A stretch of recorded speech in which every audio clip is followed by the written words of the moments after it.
how do you get better as a dad, and how do you recognize that being flawed isn't bad. It's just what we all are, and that we're all just looking to constantly improve and get better at what we're trying to do for our kids.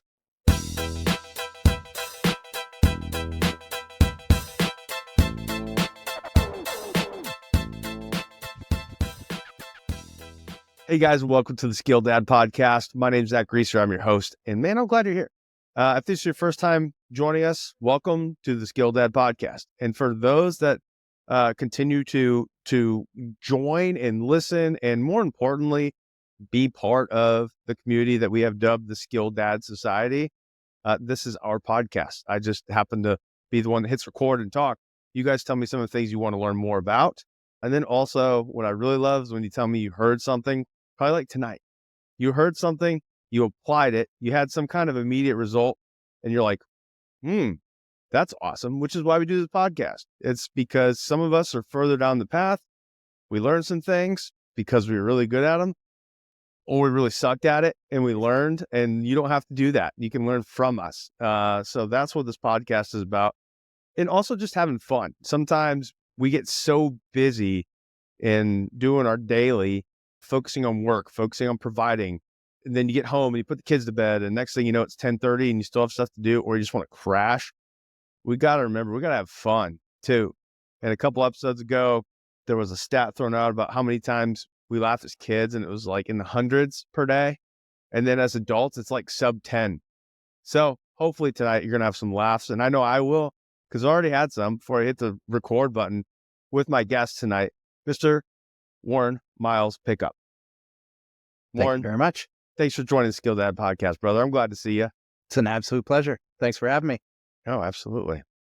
Well, Warren is no newbie to podcasts. He had one himself.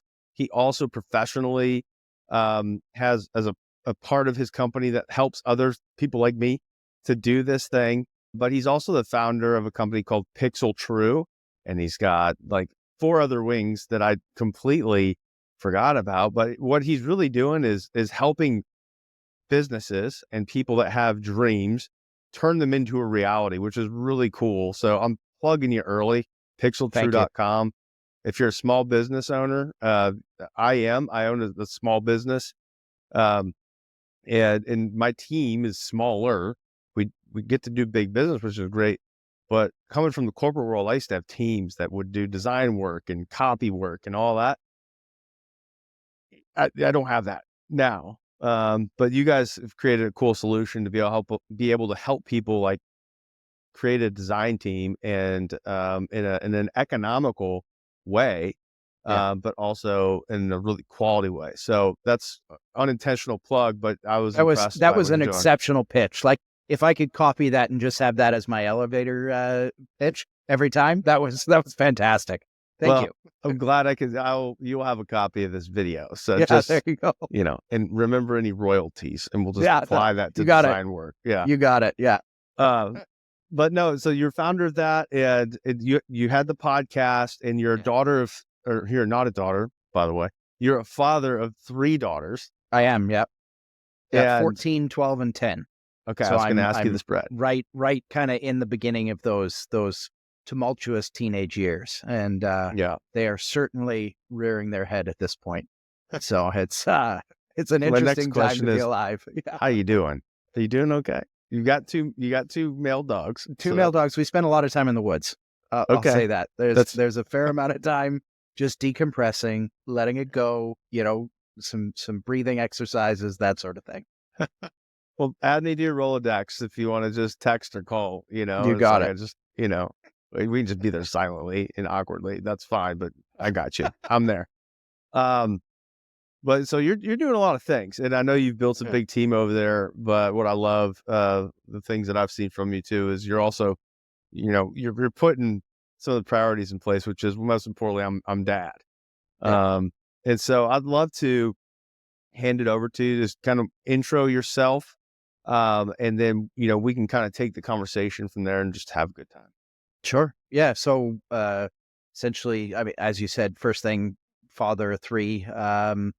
A big part of that prioritizing the dad came from spending a long time in finance. I did about 15 years in finance where I was traveling a huge amount.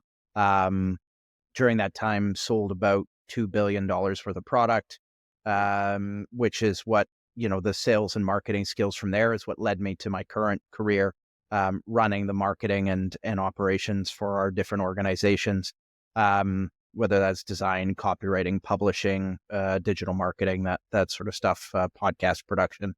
Um, yeah, just a regular guy, basically. I like to hunt. I like to fish. I like to get in the outdoors. I enjoy spending time with my kids, watching football, whatever it may be. And then, talking to people about how to improve their business. It's been, an interest of mine my entire life. And when I was working in finance, looking under the hood of all these businesses and working with financial advisors to help them improve their businesses, it's just a passion of mine to get out and help people to accomplish their dreams, whether that was financial dreams, whether it was business dreams or whatever it may be. And I found I had this unique skill set to be able to understand people through human psychology and heuristics, like cognitive biases, and put that into work in helping people to make decisions quickly rather than, the massively long sales cycles that most businesses have. And so that's what I've utilized in my marketing and sales career.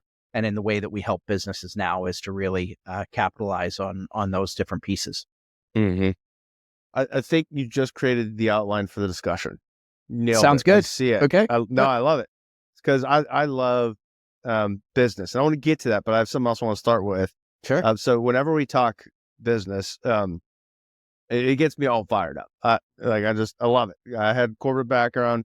Now I own a smaller business, and it's fun to take what I learned from my other businesses, much larger teams, much larger annual revenue, and apply it to a business that has gone from a version of, Notepad to a version of Excel to now getting automated processes and actual structures and systems in place. And so it gets me all jazzed up.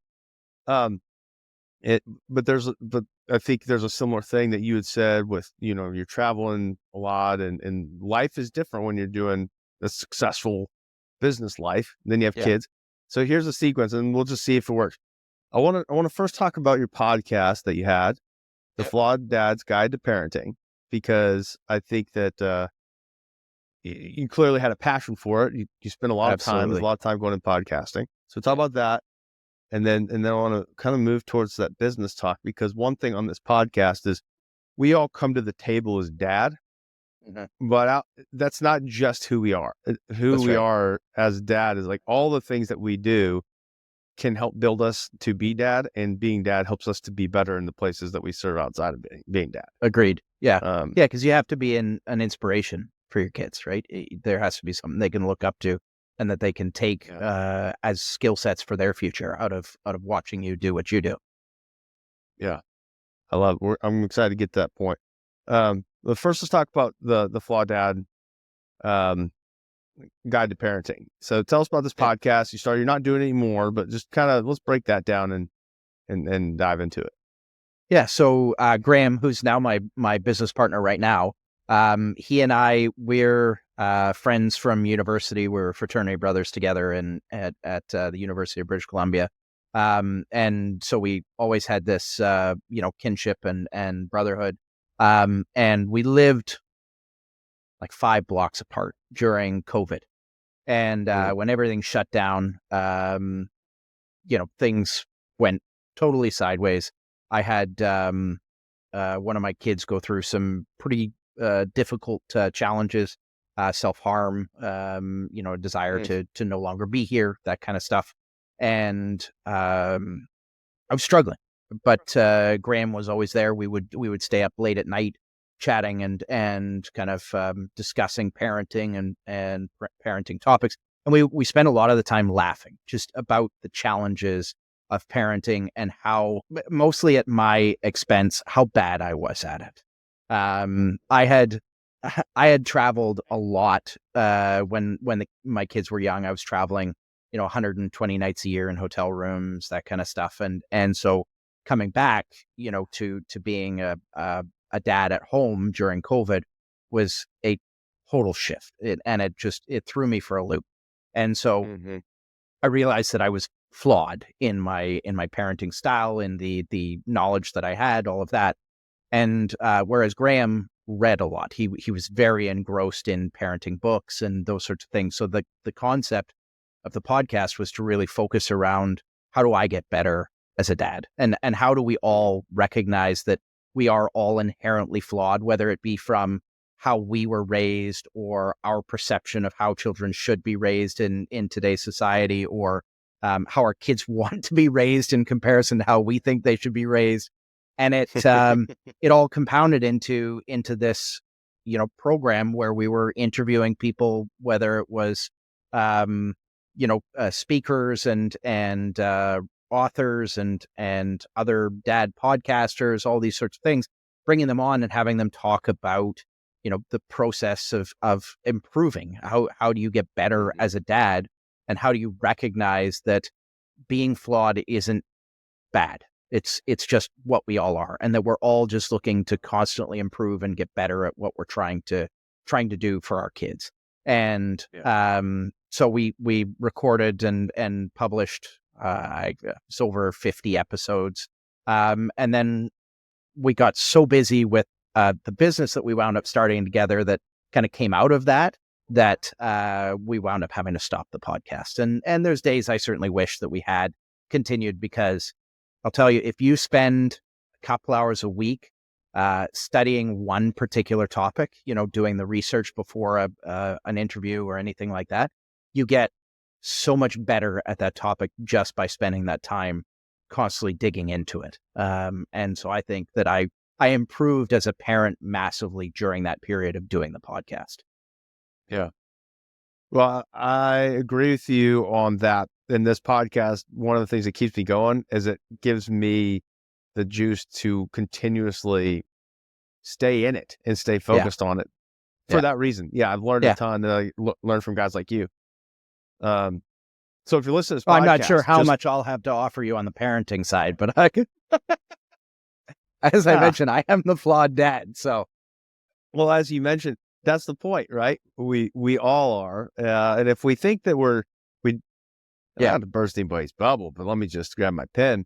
If you think that you got it all together, that's great. I want to talk to you on the podcast so we can learn from you.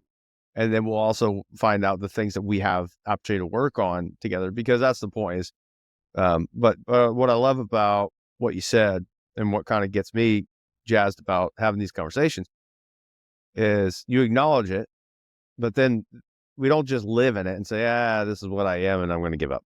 It's yeah, more of like, hey, I acknowledge it. So now I'm going to go get better, which skilled dad's same thing. It's like our skills are needed and will change over time. We have to stay on top of it to go and continuously get better as they change and we change. exactly. And so, no, that's great. And so it's interesting during that time period. So at this time when you were traveling, or I guess when you started this, if I do the math right, because you said 14, 12, and 10, is that right? Yeah. Okay. So you had 10, 8, and 6 Yeah. at the time. And you're talking to a fellow guy that used to do the 150 nights in a hotel room. Um, so I get that one. And Yeah. it makes it It's hard. tricky. It's hard on a relationship. It's hard on your kids. It's difficult. Mhm. My wife and I got to the point where it was choose a new job or choose a new wife, and I think I made the intelligent decision of choose a new job. I laugh because I know that feeling. I know that conversation. Yeah. Yeah, Yeah. I get it. You made a good choice. Clearly, and, and I think that's a really cool lesson too, because I don't know when that happened. Okay. We're Uh-huh. going to sit on this one for a second Sure. because I think you and I can relate on this. When you have a conversation like that, because it does wear on a relationship Uh-huh. and it's a different dynamic, at least in our experience, especially if you don't do some of the things that you could have done to make it to stay connected, Yeah. which I didn't know how. I didn't even know till later that like I should have looked back. I'm like, okay, here's what I can do now. Yeah. You're so busy just keeping the wheels turning that you're not thinking about all Mhm. those other things. Right. Nailed it. Yeah. Uh, Yeah. but when that conversation comes up, because you clearly were doing well, you're selling billions of dollars worth of product. You're traveling around, living that life, but there's a reason that you continue to travel around. It's because you do a good job. Otherwise, you wouldn't be doing Yeah. that. They Yeah. wouldn't have that happening. How much was your identity tied up into that job? It was ridiculous. And that was one of the largest things that I had to come to terms with when I wound up leaving it, was that I had Mm. tied all of my personal identity to the success that I was having in that role. And I had to find an entire, and I would argue that I am still trying to find that person.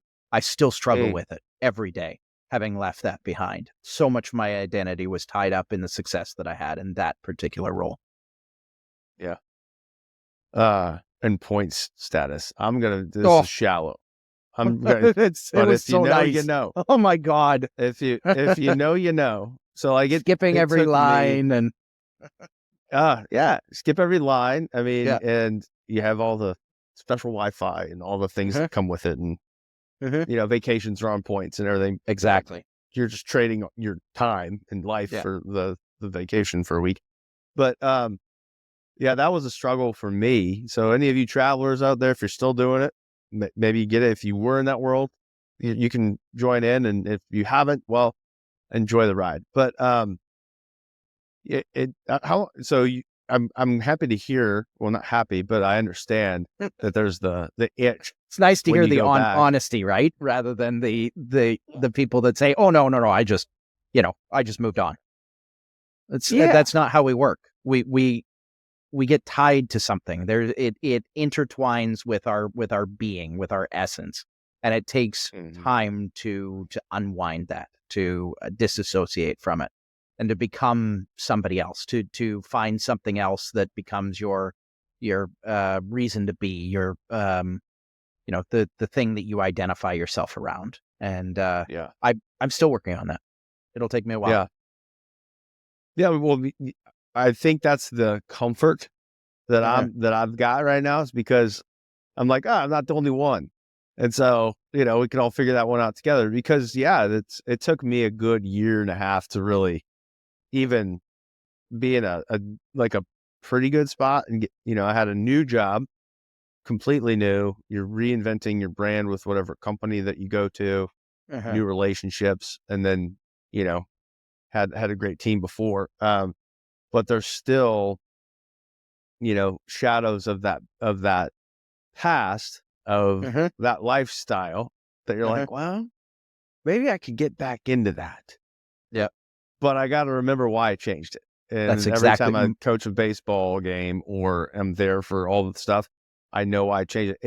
And it's great, but Yeah. there's still that thing, that itch. So Yeah. that's interesting. I Yeah. got offered a similar role uh like 2 weeks ago. And all those same perks and that high level of compensation and all of that. And I went to my wife and I said, "What do you think? Do you think this is something that I should do again?" Um and she said, "Well, do you remember why you stopped?" Yes. Yeah. I Thank you for reminding me. I won't do that. And so immediately turned it down. But Yeah. I mean, yeah, you're right. You wind up having the itch because it's a lifestyle that you get accustomed to, and but this is a much better one. Yeah. And anybody that's listening too, I don't want anybody to hear that. I think if you've been in it, and I've had enough conversations with guys that have done it and still do it, that that you understand it. And it's not like, I don't want somebody to hear that if you leave something really good, that is not good on the other side. That's not what I'm saying, because clearly Warren's like had massive success with what he's built, and without that move that he made for his family, he wouldn't have, Yeah. you probably wouldn't have made what you made. Yeah. As your business, and now you have a whole team, and that's impacted a lot of people. It's more of there's the really scary step of moving into that unknown, for, in this case, for the perceived good of your family. but then there's the opportunity Yeah. to go and create something new and exciting, and it's been awesome in so many different ways. So that I do want to emphasize Yeah. that point too. Yeah, it felt like somebody took the blinders off of me because I was Hmm. working in a in finance, and you're so heavily regulated and restricted in what you can and cannot say, what you can and cannot do, all of that. That the second that came off, it was like, oh wow, there's a whole world out here that is limitless opportunities. Can do anything I want to do, and I had felt like I was, a racehorse just running down a single track, just doing the same loops over and over again. And then all of a sudden I was set free and set out to pasture and could do whatever I wanted. And that has been incredibly rewarding as well. Yeah. There's also a little bit of I don't know if you got this in that when the blinders come off and you realize there's a bigger world, Uh-huh. you're kind of like, whoa, it's so big Uh-huh. that now it's like, okay, we're, the structure and all that. So you get to go rebuild it. It's Yeah. like Minecraft for life, but Yeah, that's right. uh, That's exactly right. well, just watch out for the zombies. Um, so, so, so yeah, that was unanticipated, but fun to kind of break that down. So for those of you that are out there, I'm even going to throw this one out there. If you are out there and you're in a similar place that Warren and I were in, and just want to chat about some of that, holler at me. You can email me, Yeah. Zach@skilledad.com. And I'm happy to just have a discussion around some of that if you're kind of trying to figure it out. It took me, like I said, about a year before I felt like I missed a hotel room because that became my apartment. So, Yeah. I get it. Um, Can I but now share with you what the tipping point was for me I'd love to before we hear move that. on? Absolutely. The Yeah. the tipping point, I think it was a client of mine at the time that said this to me. He said, be the man that she would leave you for. And so Mm, I went home one day after talking to him and sat down with my wife, and I turned to her and I said, if we met today, knowing who I am now and where we are in our lives, would you still marry me? And her answer was no.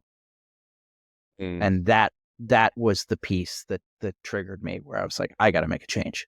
This can't continue like this. And so mhm. if you're wondering at home, just ask that question and it'll tell you whether you need to make a change or not. I mean, it's a Yeah. scary question to ask, but it will give you the answer that you're looking for. Well, why is it scary? Because what if you're not willing to change? What if you're afraid to hear the answer? Yeah. Because you might already know. Yeah. Yeah. Uh, yeah, that one, that hurts. But good on you for being able to ask that. Yeah. Um, I mean, that takes guts. It That's was it courage. was painful to hear. Yeah. It certainly sent me through a lot of change, but it was a question I'm very happy that I asked. Yeah. And she was brave in being able to tell you the truth. Yeah. Uh, so I think that is admirable. There's a couple of episodes now, if we go back, where some that have ended a different direction, right? They ended in Uh-huh. divorce, Yeah. um, for various reasons, but a lot of times it was related to just being gone and not there Yeah. and not investing in the relationship. And the commentary that came along with that was basically, I didn't know until it was too late. Yeah. Like it wasn't.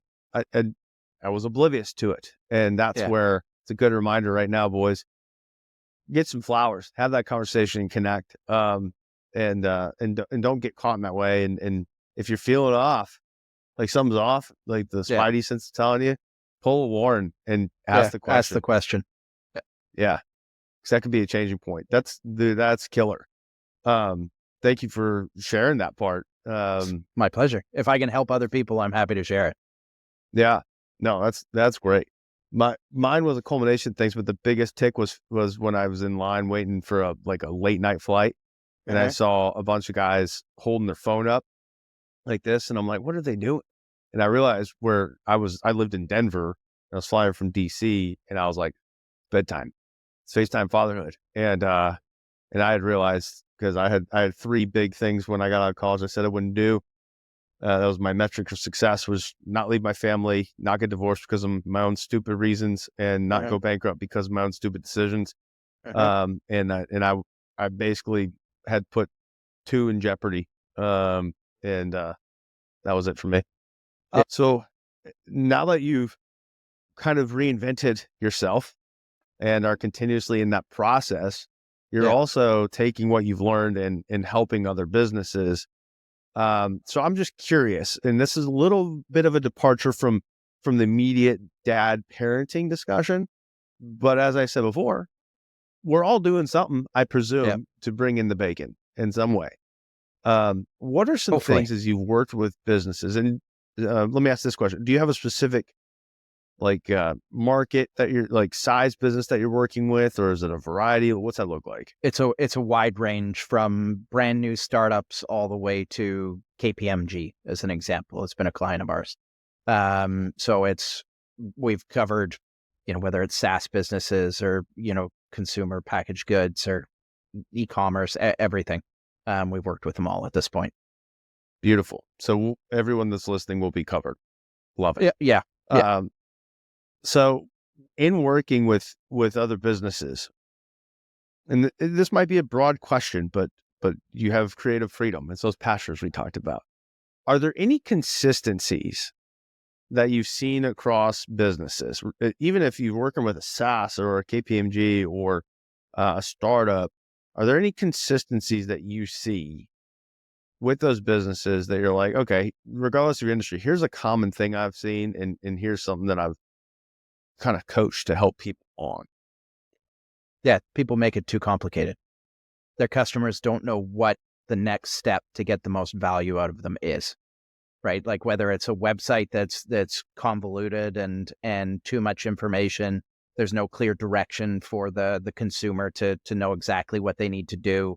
There's no roadmap for the customer to go from understanding their problem, recognizing the solution, positioning this as the best provider of that solution, to purchasing.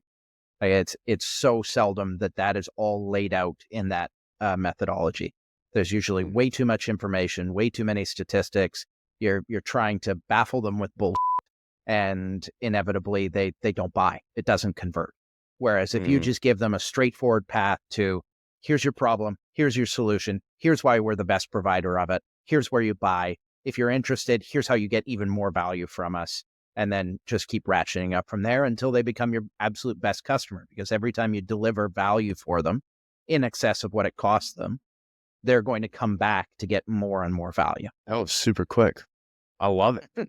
It, it, I mean, I asked a pretty broad question, but that makes total sense. People Yeah. make it too complicated. Um, do, do you think that, so if you're seeing this across business, just out of curiosity, say, why do you think that is? Why do you think that, because I've seen that, I've been part of it. Uh, we complicate things. Like, because we feel that we have to provide somebody with all of the potential information that they could ever possibly want, that we need to answer and address every possible objection before it comes up. And yes, you have to have some of that. You have to recognize what the core objections are going to be and have a solution for that. But people are coming to you, looking for a particular solution to a problem that they already have. If you can recognize what those true pain points are and speak to those pain points and how you're going to solve them, you're going to close it way faster than trying to become overly general and solve all of the potential problems. Right? You're niching down is a very, very powerful action. And if you choose, hey, we're going to solve this segment of the population's problem with this particular thing, and Hmm. you're guiding people that are in that situation to that page, you're going to be far more successful from a digital marketing perspective. But from whether you're doing a podcast or whether you're doing a presentation or that sort of thing, drilling down to the core problem set of your ideal client profile is always going to be the fastest way to close a deal. Sounds too easy, man. I don't know. It really is easy. Like if you are acting in the best interest of the person you're selling to and you are addressing, their core problem, they're going to buy from you. That's just how it works. Yeah. Yeah. I laugh. I think of a couple of times where I had some newer sales reps in said former life. And you can see when now digital marketing, it's a little different than kneecap to kneecap. But at the same time, as you're bringing them to, you need to drive that traffic to the landing page. Then you need to speak to them in a way that's going to drive them to click and then convert, right? Yeah. In an outside sales role that that I was in and had my teams, I love it when you could see that someone had done a great job and the deal was done. Like it was ready. And then they take the silence and they're like, I feel like I need to fill it. And then they start overselling and I'm like, stop. So, Whoever talks first loses. Yeah. So listen, gentlemen, some good stuff here. Some of you might know this. Some of you, hopefully your wheels are turning. How can you simplify your process and talk to the right people in the right way and cut to the chase with your niche? I think that's really good too. So that way you can speak to who you're actually talking to. Yeah, there's an exceptional book called The Ultimate Sales Machine by Chet Holmes, and he talks about the education-based sales process, and it's all about kind of that process is teach them the problem that they're facing, why they need to solve it, what is going to happen to them if they don't take action on it now to get them off the fence. Show them what the solution is, and then position yourself as the best provider of that solution. It's a great book. Highly recommend it. The Ultimate Sales Machine? Yeah, by Chet Holmes. Yeah. Got it. All right. Guys, I'm going to put that one in the show notes, or at least as a reference, probably on the website, so you can go see the call out if you want to check it out. Okay, last question for you here. I feel like you and I could go for a long time, but I want absolutely. I feel like we could talk for another 2 hours. I'm gonna respect your time and those listening that are on either morning commute or should be working, but they're listening to this. So thank you.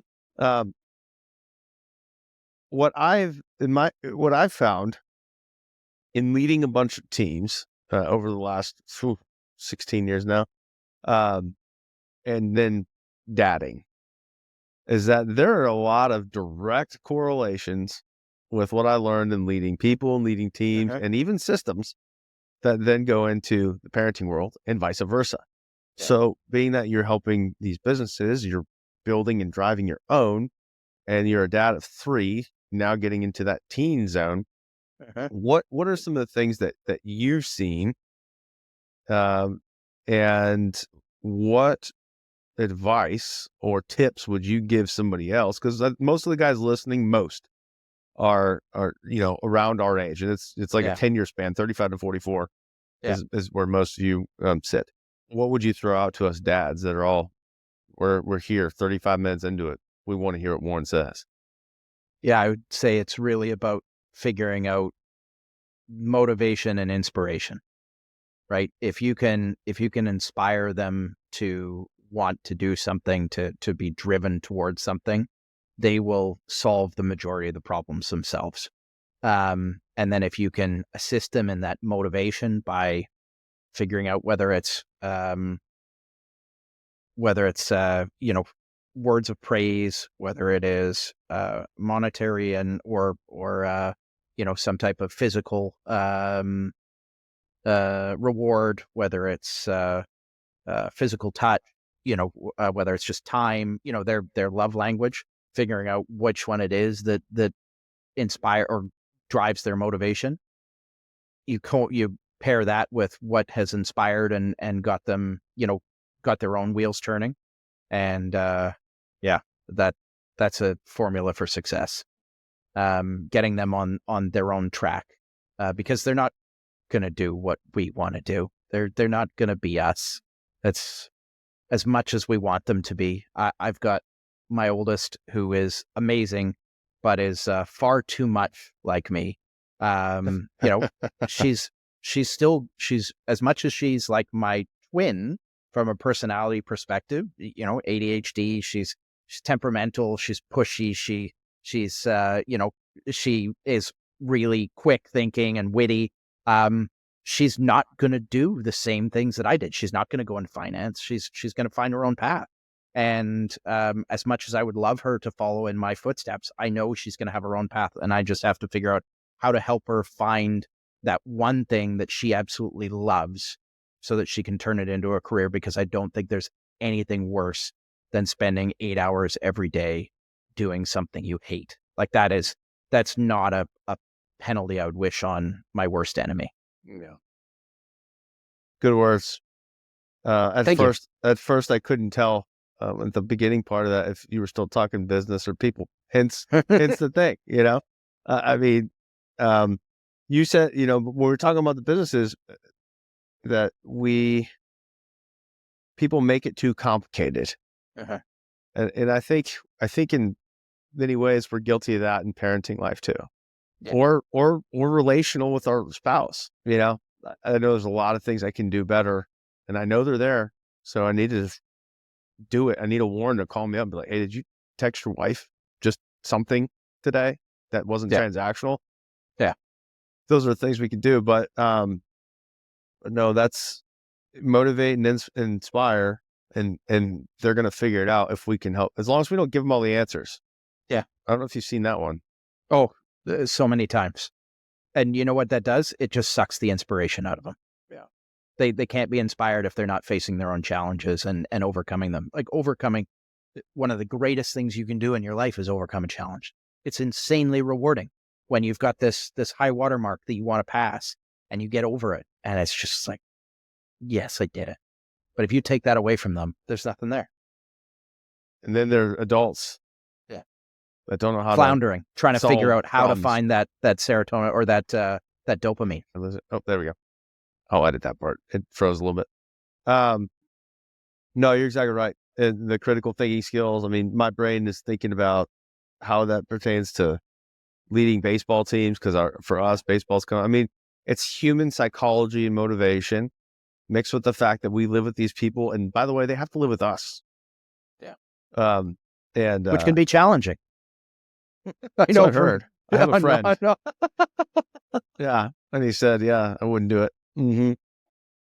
No, you're right. But that's the beauty of what makes us solid families that can learn how to work with each other and do great things. But like you said, a lot of love, some structure, some guidance, and help remind them maybe when that one might be out of bounds there. We're going to talk about that one, but and then, you know, we have our families too. I'm just kidding. Yeah. But from the business side, all of it, I love it. Well, as far as you're going into this year, I'm curious, as a business guy, as a dad, I know I said the last question, but I lied. I have one more. This is, by the time this episode comes out, we're going to be a little bit into the new year. But like, as a skilled dad, continuing to grow in who we are so that we can be the best for them and for our teams. What's something that you're going after this year that you're excited about? Okay, so from a professional perspective, trying to double the revenue this year. BHAG, that's a good one. Yeah, that would be that's a big goal. And then from a personal perspective, I would like to take each one of my girls away on a like dad-daughter trip, each one of them for 2 or 3 nights, and just spend time doing something that they love, and kind of connecting around an activity that is important to them. Now I have 2 things. I'm going to come to you on December 31st. Be like, hey, just checking in. How'd you do? Perfect. No, those are great. Those are great goals. And I wish you the best of them. I know you can do them. But I know you Thank can you. do the trips for sure. I don't know your exact numbers, but I've gotten to know you over the last 38 minutes, and you're going to knock it out. You're going to get it. Gonna try. Yeah. That's right. Well, you got a good team behind you. That's the number Yeah, I one do. thing. Yeah. Yeah, exactly. And it sounds, I bet you guys have a lot of fun. And when we have some fun and don't make it too complicated, you can get some things done. So, Yeah. When you said at the beginning, the average adult only laughs 10 times in a day, I blow that out of the water. I mean, I'm a laughy person, yeah, but I probably triple or quadruple that every day, even on bad days. I would laugh more than that. that's awesome. Keep that one up. I went and queried my team when I heard that, and I was like, that can't be true. And I went and looked it up. I was like, oh, dang, that sucks. So I went and asked them all. I was like, hey, here's a stat. What do you think this is? What do you think this is? And they both threw it out. I was like, what do you think you are? Now, I don't think they're going to, I know my team, they're not really like going to just gaslight me. And they were surprised by that number because we just have a good time. So I'm glad to hear that you've got that too. Keep it up. But Warren, you're doing a good job, man. And I just really appreciate you being on here and taking that time from your family, from your work, and sharing some of your stories. I mean, just the tip of the iceberg, but it was great to connect and learn from you. And just appreciate you being on here. It's an absolute pleasure. Thank you so much for having me, and happy to come back anytime and share more stories. Oh man, we might have to have like a 7-part series. We get 10% of it out of there. It'd be good. Love it. No, I love it. Thanks, Warren. Appreciate it, man. Pleasure. Well, guys, if you made it this far in the podcast, I just want to say thanks for being part of this conversation. I don't have a script for these conversations. I have a little bit of story of each person and in a pre-conversation. But then when I get into a conversation like this, it always uncovers something new and can go down different paths. And that's what I love, because these are point of this podcast is that we're real people. And I also know that even though we all have these different lives in different areas, and the context of what's around us is what's going to shape us as a person. And by the way, you're shaping the context around you. Don't forget that. There's also this similar DNA, and you can connect with somebody that knows what it's like to be traveling and to have those conversations and live a life similar to you and just have that. And as a dad, man, there's some great words there. Hey, what motivates them? What inspires them? And then how can we help them solve their problems and just kind of give them the rein to do that without doing it for them? Because we're not really helping them. And by the way, we're not helping ourselves either, because we're always going to have to give the answer to a problem if they know they can come get it from us, whether it's your kids or your team at work. That part kind of rings true. So if you don't know what motivates and inspires your team at home, well, it's okay. At least you can admit it. Now go figure it out. Same with work. If you don't know what inspires your people and gets them going, well, there's an opportunity to do an inventory and have some good conversations. You might even see some different, like, if you're not used to it, you might see a head tilt, like, what's going on here? You're like, I listen to Skill Dad podcast. Send them over. It'll be fine. But you'll get some fruit out of it. And that's going to help you in your job and make it more fun. We have more laughs. But ultimately, I hope that you guys can take something away from this story and this conversation, maybe feel a little motivated, inspired yourself, and then apply it. Go apply it. That's where some learning is going to be. Get over that hump, maybe that you're facing, that Warren talked about. And then on the end of it, the sweet taste of victory. And guess what? You just grew too. So you're going to get more victories, and that part's easier. So like always, if you know somebody that you think could benefit from this, please share it with them. Join us on Instagram and all the socials at Skilled Dad, and also on the website, skilleddad.com, where we're always looking for new ways that we can add resources and things to just help you guys along so you don't have to reinvent the wheel each time. But ultimately, like every episode, we hope that you took something that you can apply on your journey to becoming a skilled dad.